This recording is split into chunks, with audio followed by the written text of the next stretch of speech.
kuna waxaan daawadayaal kusoo dhawaada barnaamij gaar ah oo ka hadli doono deegaanada galmudug iyo sanad guuradii sanadka madaxweyne axmed cabdi kaariye qoorqoor waxaa barnaamijka marti ku ah agaasimaha xiriirka warbaahinta iyo warfaafinta xafiiska madaxweyne axmed cabdi kaariye qoorqoor cabdiweli jaamac bare agaasima goren soo dhawo telefishinka yaxiyaan gaad baad u mahadsan tahay adiga iyo telefishinka caalamiga ah ee casriga ah ee Somali Digital Network. waa mahadsantahay agaasime barnaamijkeena in badan waxaan diiradda ku saari doonaa howlihii muddada sanadka ee madaxweyne qoorqoor aadna sanad kale kasii horeyso xafiiska ka shaqeynaysay waxyaabahaas oo dhan iyo galmudug waxa ku xeeran oo siyaasadeeda iyo amniga madaxweyne qoorqoor waxyaabuhu ka qabta ayaan eegi doonaa ugu horeyn sanada kasoo wareegay dhismaha hay-adaha kala duwan ee dowlad goboleedka galmudug muddo xileedkoodii labaad madaxweynihii saddexaadna uu xilka ku fadhiyo waxyaabaha uu madaxweyne axmed cabdi kaariye qoorqoor muddada sanadka uu qabto maxaa kamid ah yaxya aad baad u mahadsan tahay waxaa xusid mudan runtii in dowladda galmudug ay dhowaan u dabaaldegi doonto sanad guuradii koowaad ee kasoo wareegtay muddo xileedka madaxweynaha galmudug axmed cabdi kaariye iyo baarlamaankii labaad oo isna u dabaaldegi doona sidaad la socoto baarlamaankana waxaa la doortay guddoonkiisa bisha tan aan ku dhex jirno ee January madaxweynahana halka la doortay horaanta bisha February 2019 weeyaane run ahaantii haddii aan dib ku celiyo taariikhdii dhaweyd iyo qaabkii muuqaalka galmudug u ahaa markii la dooranayay madaxweynaha hadda ee xukuumadda gurmadi gargaar axmed cabdi kaariye ugu horeynba madaxweynaha waxaa la doortay 2 bisha February 2019 waxa uu runtii kusoo beegmay marxalad adag iyada oo waliba galmudug xilligaasi laba garab ay kala tahay oo garabkii madaxweyne axmed ducaale geelle xaaf iyo sidoo kale sheekh shaakir halkan ay joogaan isla markaana doorashadii maaragtay ay ahayd mid musharaxiintii oo dhan aysan ka wada qayb gelin oo ay tabasho muujinayeen rajada la qabay iyo filashadu ay ahayd mid aad iyo aad u hooseysa nasiib daro madaxweynaha galmudug axmed cabdi kaariye isaga oo ka dhabeynaya ballanqaadkiisii isla markaana ay dhiirigelinaysa alkudhigiisii ahaa waayo arag isku wadi kara ayuu si la yaab leh arintaasi uga samata baxay kadib markii uu ajandaha koowaad ka dhigtay wadajir iyo midnimo uu u marayo dib u heshiisiin waxa uu ugu horeynba madaxweynuhu uu ku dadaalay inuu xal u helo dhinacyadii galmudug markaa isu diidanaa isagoona markaasi ku guuleystay inuu tabashooyinkii iyo kala aragtiduwanaantii doorashada ka dhalatay uu ku qanciyo siyaasiyiintii iyo musharaxiintii lala lulamay ee lahaa wasiirka hore arrimaha gudaha waa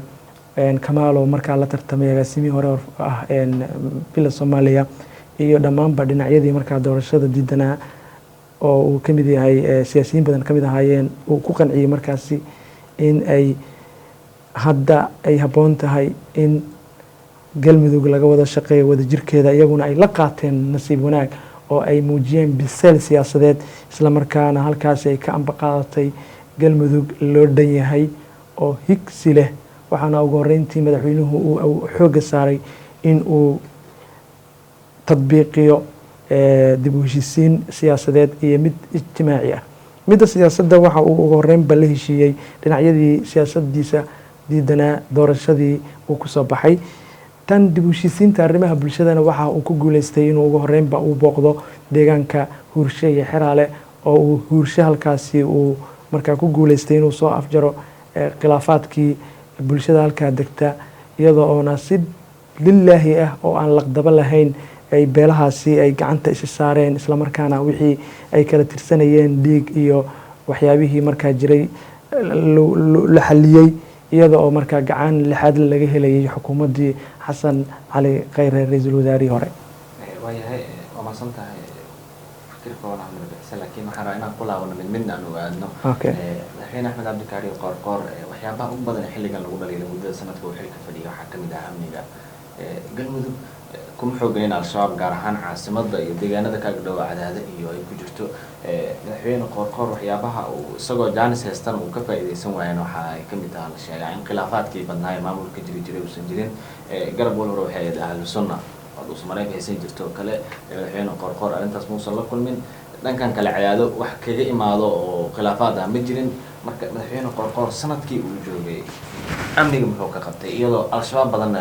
deegaanada galmudug weerar ay ka geysteen? nasiib wanaag muddada sanadka ah ee madaxweynaha galmudug axmed cabdikaari uu joogay runtii ajandayaasha labaad ayuu amnigu ka mid ahaa waxyaabaha uu hortabinta siinayey. waxa ugu horeyn ku guuleystay madaxweynuhu in uu dejiyo qorsho amni oo dhammaystiran, isaga oo wasaaradda amniga u dhiibay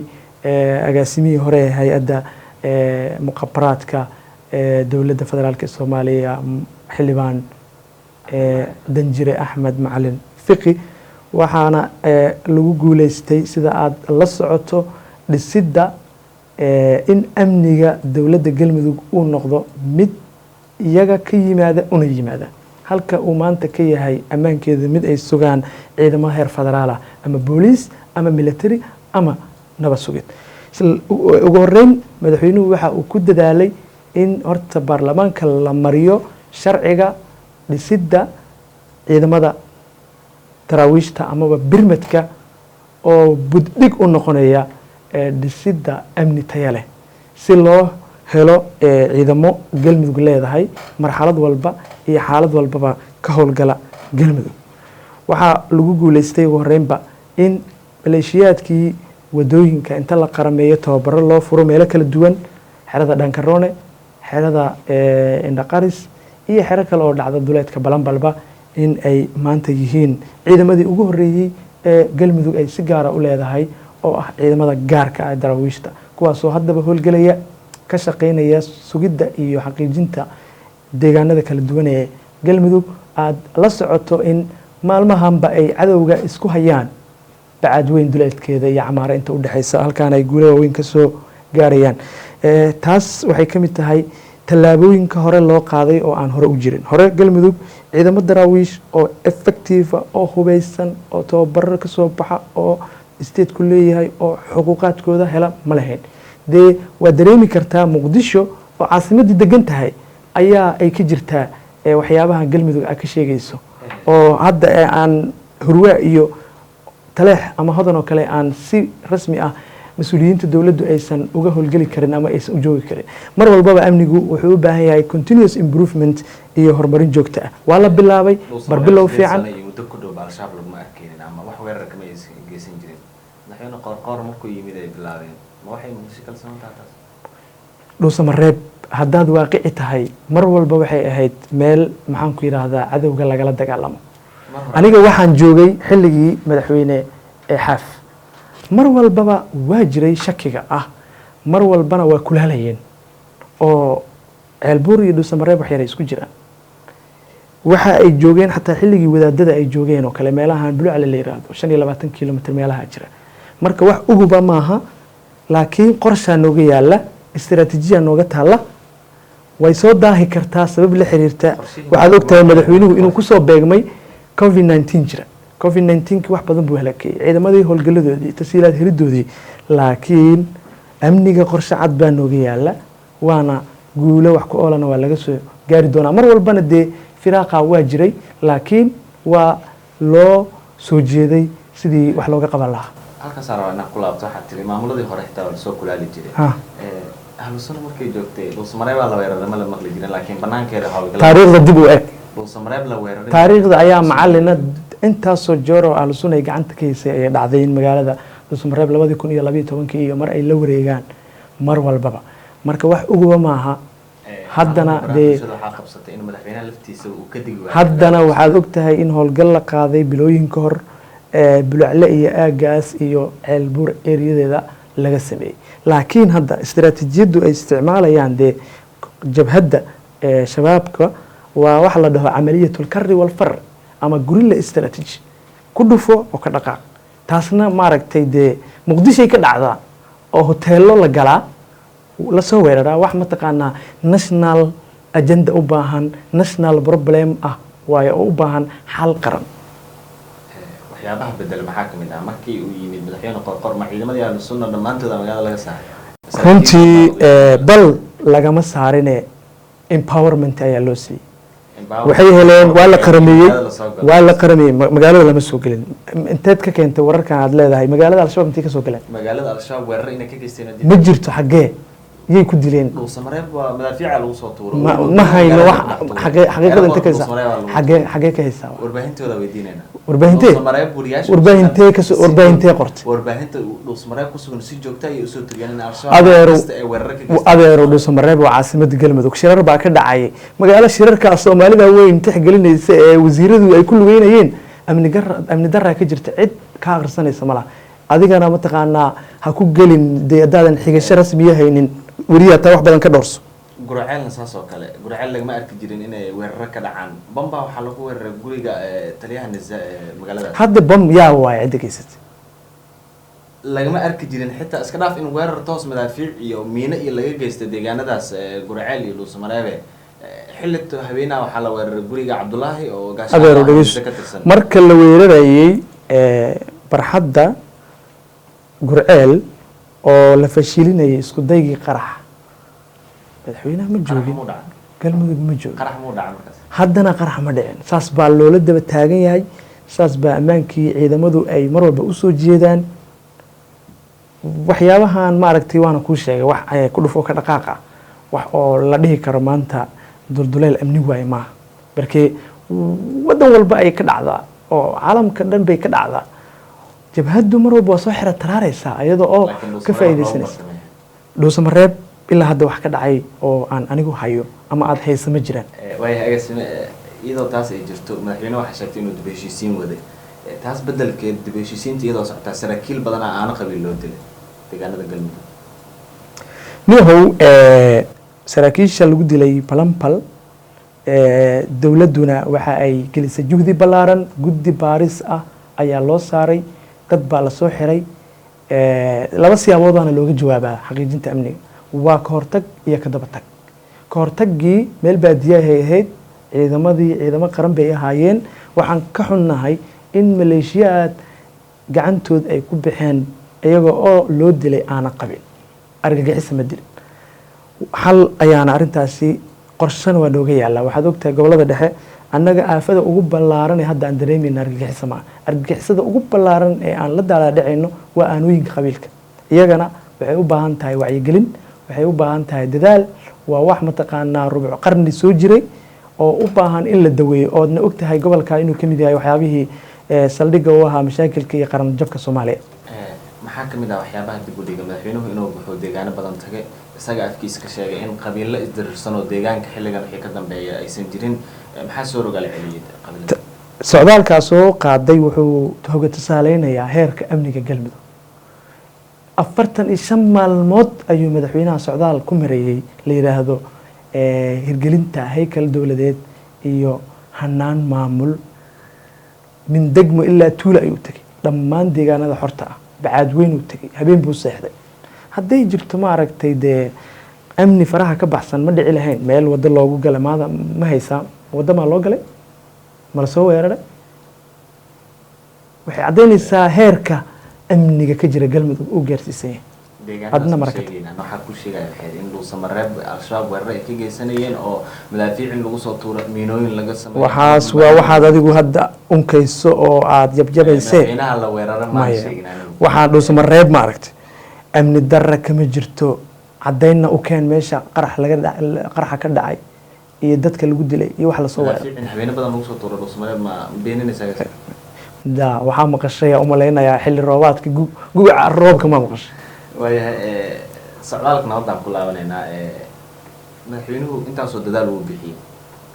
taas waa la wada arkaya wax muuqday ahayd inuu madaxweynaha qabiilo badan la kulmay uu kala hadlay arrintan dib heshiisiin la sameeyey qaarkood xitaa diya loo kala celiyey maxaa hadda soo la rogaal celiyey oo saraakiishan balanbale lagu galo oo kale maxaa wax keenay oo dib u bilaab dee waxaan waa ogtahay waa dhaawacyo waxaa iska jira dee iska soo qufmaayo oo qarsoon beelaha galmudug dee sanado badan bay isleynayeen aanooyin baa beelihii ka dhex jira marba marka fulkaano aaneyd baa iska qarxaysa meel baadiye ah runtii dee waxa soo cusboonaysiiyey waa aanooyinka qabiilku mar walba isdilaa meel walba yemantan ad arkayso imaaraadkan arkayso ayaa qabiil isku dilaa laakiin bal xaggay ku biyo shubatay dhacdadii ka dhacday balanbal waxay ku biyo shubatay in lasoo qabtay dadkii geystay sharcigana la horkeeni doono iyo cadaaladda kolley waxaa weydiinaysaa laamaha amniga wixii daqiiqa aniga macluumaadka daqiiqa kuma siin karo umana igmani waa mahadsantahay iyadoo taasi ay jirto haddana saraakiil waaweynaa galmudug ka baxda markura taliyihii qaybta 11aad taliya xigeenkiisii taliyihii dalabka deegaanada galmudug taliya xigeenkii dalabka deegaanada galmudug maalin qura ay ka wada baxeen galmudug howlgalladii al-shabaab way wiiqantay maalintaas saraakiishaas ay baxeen kadib al-shabaabna waxa ugu weyn ay doonayeen waxay ahayd saraakiisha meeshan ku haysa ama la dagaalamaysa inay laayaan firaaqa amni aad sheegaysa soo halkaas kama bilaaban in saraakiil maalin qura qarax lagu dilo saraakiishii ugu sareysay qaybta 21aad runtii dhacdadaas waxay ahayd dhacdo aada iyo aada murugadeeda u xambaarsan oo qaranka o dhan taabatay dee waxasay ku dhacday waa dareemaysaa dee qof nafsadiisii halikaya oo ishalaagaya walaa tulquu biyaydiikum ila tahluka layiri qof gacmihiisii isku haligaya dadkiina haligaya si looga hortegi karo ma jirto qof isoo biimeeyey ku talagalay inuu bartilmaam meed inta sameeyo hal mar cirka galo dee waa ka xunnahay ciidamadaas waa run waxay ahaayeen saraakiil firfircoon oo runtii qorshaha amniga meel fiican marinayay firaaq amnina way keeni kardhaa laakiin isla markiiba un hadda shaqadoodii waa socotaa firaaq amni ayaa keenaysaan waxaan dhihi lahayn markii habacsanaan weyn oo amniga aad dareemi lahayd laakiin weli ammaanku waa sidii madaxweynuhu weli sidii isaga kala gooshayaa dhammaan deegaanada wax xero taraara iyo meel la qabsaday ma haysid weli howlgalladii waxay ka socdaan dhinaca iyo maaragtay mudugta fog ee bacadweyne iyo ayay ka socdaan iyo shabeelo meesha la yiraahdo marka waana mar walbana dee hadday qoojo iyo ay dhinteen ninka la yiraahdo taliya qoojiya hadday dhinteen taliya mukhtaar iyo hadday dhinteen marsho dee weli halyeeyadu way nool yihiin bedelkooda oo ka tayo badan kana xirfad badanna waa la helaya insha allah waana la helaba ilaahay raxmada saraakiisha halkaas ku dhimatay markaynu ka tagno howlgalladaas iyo amniga madaxweyne qorqoor 40 beri muddo ah ayuu ka maqnaa deegaanada galmudug weliba safarkii ugu dambeeyey shirarkii uu samaray markay ka dhaceen muqdisho u yimid madaxweynayaashii muqdisho isla yimaadeen oo dhan waa ay wada laabteen qorqoor waxyaabihii ugu badnaa markaas lagu dhaliilaya waxayd in deegaankiisa uu ka maqnaa 40 bisha isaga iyo gudoomiyaha baarlamaankana markaas uu maqnaa madaxweyne ku-xigeenka cali dahal uu kaliya deegaanka jooga madaxweynaha waxa kali mar walba safar ugu soo baxay uu samareebo ka arageen xitaa oo muqdisho ama wadamada dibadda uu socdo madaxweynuhu dal madax bannaan madaxweyne kama ah ee madaxweyne waxa uu ka yahay dowlad goboleed xubin ka ah dowladda federaalka waxbaa kala dhaxeeya qorshaa kala dhaxeeya tashiyaa kala dhaxeeya caasimadiisii ayuuna ku qaadanayay wuxuuna ku mashquulsanaa arin qaran ee ay ugu horeyso arinta doorashooyinka oo meel fiican aad ogtahay galmudug inay soo gaarsiisay madaxweynuhu uu kusoo beegmay bilowgiisii horeba hogaanka cusub xilli maamuladu aysan salaanta kala qaadin ayna dhacday in dhuusamareeb la isugu keeno iyagoo wada niyadsan wada gaaraan heshiisyadii kala horeeyey ee dhuusamareeb 1 iyo 2 iyo 3 kuwaasoo gundhigu noqday isfahamkan habraaca doorashada ee haatan heerka aad ogtahay maraya marka waa arrin runtii aad mara ka tahay taariikhduna ay qori doonto madaxweynuhu haddii uu dib heshiisiin wada xitaa madaxweynayaal kaloo la wadaa joogay deegaanadoodana ay ku laabanayeen qorqor wax u diidanaa waxay ahayd inuu deegaankiisa ku laabto dib heshiisiintan ma dembiga madaxweynuhu inuu caasimadiisa ku sugnaado muddo waxaa jirta madaxweynaha u baneyna madaxweynuhu wuxuu hogaamiyaa dhuusamareeb hogaamiya dee shaqadu kaliya ma madaxweynahay ku xiran tahay waa loo sameeyey madaxweyne ku-xigeen waa loo sameeyey gudoomiyaha baarlamaanka la xisaabtamo madaxweyne ku-xigeenku Soomaaliya madaxweyne ku-xigeenka dee dastuurka soo akhri marka madaxweyne ku-xigeenku madaxweynuhu dibadda ka maqan yahay markuu asaga wixii looga baahnaa adeeg fulinaya maxafiiskiyaa xirnaa awoodaha markaad fiirisay madaxweynihii oo deegaankiisa ka maqan muddo 40 cishaa muxuu u maqnaa dastuurka 45 maalmood Jubbaland heshiisiinayo madaxweynuhu sheeganaya markii deegaankiisa waa nabadoon siyaasadeed aad ogtahay dee nabadoon siyaasadeed waaye nabadoonnimada waxay ka bilaabataa marka aditaada ee nabadda baa banaanka loo aadaa qorqor deegaanadiisa oo qabiilo weli ay ku dagaalamayaan meel walba qabiil ku dagaalamaan waa kuwa hadda ku dagaalamaya maxaan ku dhahaa Somaliland bay ku dagaalamaan Puntland bay ku dagaalamaan Jubbaland bay ku dagaalamaan Koonfur Galbeed Hirshabeelle arrintaas dee arrinha ka dhigin yani ku kooban galmudug kali kuma kooban waxaad eegtaa un dhacdadu waa dhacday dhacdadu waa dhacday sidee loola tacaalay qaamo 40 bari inuu magaaladan joogo ama uu arrimahaas hadda kuma sii rafanayna bal su-aashaada xigta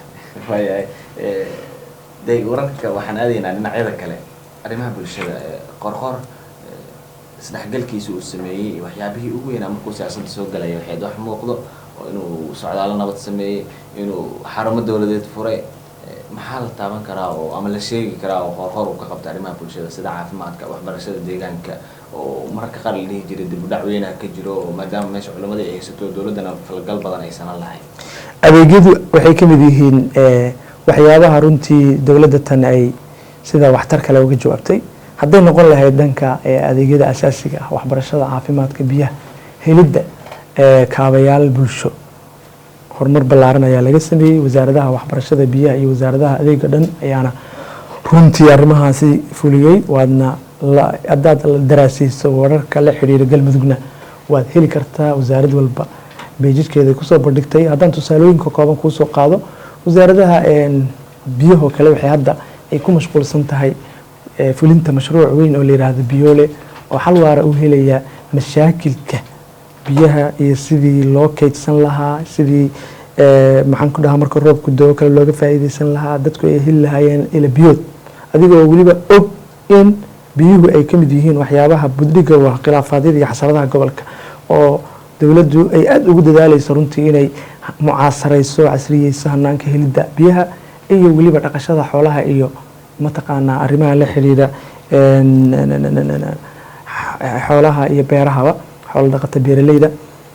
waxaa la socotaa aafada ayaxa ayaa aada u ballaarneyd wasaaradda deegaanku iyo wasaaradda beeruhu dadaalka ay geliyeen daryeelidda dadkii intayba ka tallaabeen deegaankii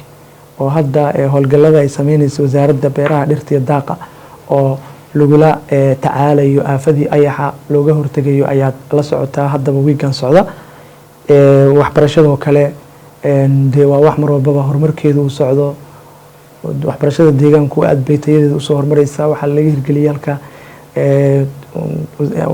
jaamacado ay kamid tahay jaamacadda ummadda soomaaliyeed oo saldhigeedu yahay magaalada la yiraahdo balambal oo hadda aaba ka dhig rabnaba booramada bartamaha soomaaliya maadaama jaamacaddii laga fuliyey dhammaan ardaydii galmudug oo dhan halka ay wax ka baranayaan si weliba free ah wasaaradda waxbarashadu waxay dhowaanba ay ku dhawaaqday qorshaha istaraatiijiyadda ee qaran ee waxbarashada oo mar walbaba istaraatiijiyaddaas ay ku cad yihiin baahiyaha iyo sida looga jawaabayo iyo waxyaabaha nuglaanta leh ee wasaaraddu uga baahan tahay dhinaca waxbarashada wasaaradahan maxaan ku dhahaa shaqaalaysiinta waa dareemaysaa shaqooyinka ay soo bandhigtay agaasimayaashii guud hadda le 25 mise 26 agaasimo waayaba inay soo bandhigtay dee arrimo badan baa adeega bulshada laga sameeyey dhaqaalaha waxa uu ka mid yahay waxyaabaha hortabinta ay siinayso xukuumadda gurmud iyo gargaar isla markiiba waxa ay iyadoo bishii February-ba jirta bil wax ka yar oo xukuumaddiiba aan la dhisin madaxweynuhu uu ku dadaalay in miisaaniyadda galmudug la ballaariyo waxay hore u ahayd 7 milyan 6 milyan oo aan sida lagu heli kara ay weliba aada iyo aada u yarayd oo iska ahayd shagli hadda waxaa lagu guuleystay in miisaaniyaddii la gaarsiiyo 18 milyan kala bar ka badan ayaa korodhay waxaa la kordhiyey ilaha dakhliga waxaa la mideeyey ilaha dhaqaale aruurinta ee customiska waxaa dadaal badan la geliyey sidii galmudug u heli lahayd ila dhaqaalo sida airporo iyo kastamyada xuduudaha waxaa si weyn hadda horumar ballaaran laga sameeyey arrimaha mashaariicda oo mashaariic badan la bilaabay oo mashruuca uu ka mid yahay iland iyo baxnaano oo mashaariic dadka aada iyo aada u anfici doona hadday shaqaasiin noqon lahayd iyo haddii ka faa'iidaystayaal ama beneficiary noqon lahayd dhaqaalaha reform ballaaran baa lagu sameeyey dad badan baa laga shaqogeliyo hadda canshuuraha ka mida kuwa qaada canshuurihii aada iyo aada ayaa hadda loo qaadaa oo weliba midda wadada maridda ah iyo midda ganacsiga magaalooyinka qaarba la bilaabay run ahaantii dhaqaaluhu galmudug horumar fiican ayuu sameynayaa qasnada midaysan ee la yiraahdo treasury single account ayayna ku dhacdaa dhammaan dakliyada iyo mashaariicda wasaaradaha lasoo marsiinayo hanaanka maaliyaddu marka waa mid hufan iyadoo la helay wasiir oo madaxweynuhu u xushay wasiir qabiir ah oo arrimaha maaliyadda dowladda kala shaqeynayay deen cafinta amaba debt relief-ka wax la yiraahdo waa wasiir Farxaane madaxweynuhu halkii sano uu joogay 6 bilood ka mid ah oo hadeesa ka badnaynba wuxuu safaro ku bixinayay deegaano kale oo aan ahayn galmudug isagoo doorashada iyo waxyaabaha ka shaqeynayay galmudug waxay soo magacaabay guddigii doorashada oo ogeedo markii dambe madaxweynuhu dib ugu dhigay guddigan ay sheegeen in soo jeedin ka timid madaxweyne qoorqoor loo joojiyay howlihii socday madaxweynuhu maxaa hadda qorshihiisu u yahay haddii Jubbaland iyo Puntland weli banaanka ay taagan yihiin oo koonfur galbeedna la leeyahay doorashada mar dhow laga bilaabaa kuraasta madaxweyne lafta galeedna uu markuu ka degay Baydhabo Daraadweed uu sheegay in deegaanada koonfur galbeed laga bilaabi doono doorashada qoorqoor qorshihiisu muxuu yahay kulley war la helaa tala la hel baa la yiri socdaaladu marka hore kuwa maxalli ah ay ahaayeen oo degmooyinka kala duwan ee galmudug lagu tagay magaalada Gaalkacyo lagu yimid oo halka uu ka bilowday iskaashiga cusub ee dawladaha dariska damwadaagta ah ee Puntland iyo galmudug kaasoo gundhigu ahaa qabashada shirarkii kala horeeyay ee Dhuusamareeb ka dhacay heer qaran arrimahan doorashooyinka galmudug runtii buddig bay u tahay dadaal badan way gelisay ilaa haddana way gelinaysaa sidii mataqaanaa loogu heli lahaa xal waara isfaham dhammaystiran maadaama muddaxileedkii in la maareeyo u baahan tahay madaxdii ay waqtigeeda uu si yara dhammaanayo marka dee waa run waxaa loo hakiyey madaxweynuhu tala soo jeedintiisa uu yidhi bal dib noogu dhiga intay dhici lahayd doorasho dhinac ka raran waxaa weeye in madaxweynuhu mar walbaba uu doonayo in wax walba ay ku dhammaadaan waa win-win amaba wada guulaysasho mucaarad iyo muxaafadba wada jir wadankan baa naga dhexeeya tala qaran baa loo baahan yahay waxaa loo baahan yahay in danta dalka iyo dadka loo tanaasulo waxaa loo baahan yahay in mar walbaba lagu tanaadi karaa tala wada jira tala kooxeed laguma tanaadi karo tala shakhsina laguma tanaadi karo tala qaran baa lagu tanaadi karaa dalkuna uga gudbi karaa isgoyskan siyaasadeed ee xasaasiga waayahay gabagabadii markaynu ka baxna maamulka galmudug cabduuli jaamac siyaasadda tan iyo markaa ku jirtay warkii ugu weynaa maana warkaa soo baxo inaad musharax xildhibaan tahay dee muwaadin Soomaaliyeed baan ahay xuquuqaadka dastuurta kala duwan ee dawladda federaalka iyo dawladaha xubnaha ka hadaad eegto qofka muwaadinka ahi waxa waaye xaq buu u yeelan karaa anigu waliba hadda waxaan matalayaa hiraalkii iyo himiladii dhalinyarada galmudug waxaan ku biiray inaan u adeego runtii aniga oo halkan shaqo fiican ka haysta hay'ado fiican la shaqeeya oo USAID ay kamid tahay sababta aan deegaankayga ugu dhaadhacana marka waxay tahay sida Puntland oo kale dadka waxtarka leh inay deegaanka ku noqdaan oo ay u shaqeeyaan waxaan ka shaqeeyay xafiiska communication-ka oo kamid ah runtii meelaha u baahan in dawladda laga hago amaba laga saxo waayo communication-ka labada way ah haddii siyaabo kala duwan loo gudbiyo waxaa meeshaas ka abuurmaya impact iyo kala duwanaan xilliga galmudug aan ku biiray waxaa ka aloosnaa khilaaf laba dhinac bay kala ahayd aniga shaqaale rayd ahaan baan ugu biiray imtixaan furan baan ku tegey waxyaa higsigayga ayaan ahaa markaas 2021 la gaaro in siyaasaddu ay ii baahan tahay isbedel inaan ka sameeyo anoo dhalinyarada matalayana ay tahay muhiim dee taasina wax cusub maahan hamigaaga habboon iyo himiladaada hagaagsanaya xilligu baadi goobtaa maadaama aan sida aan isku kalsoonahay oo aan dareynayay in aan buuxin karo gaabka jira ee markaasi ay ka gaabin kareen xildhibaanadii hore ee nagu matalayay oo kale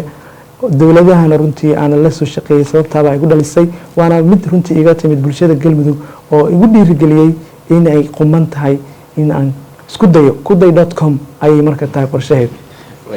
guulaan ku rajeynaynaa waa maasan tahay guud ahaan waraysigii koobnaad aan kaga hadlaynay deegaanada galmudug sanad guurada koowaad ee madaxweyne axmed cabdikaari qoorqoor iyo waxyaabihii ka qabsoomay baa muddaxileedkiisii sanadkii koowaad ayaan halkaas kusoo gabagabeynaa waxaana barnaamijka marti ku ahaa agaasimaha xiriirka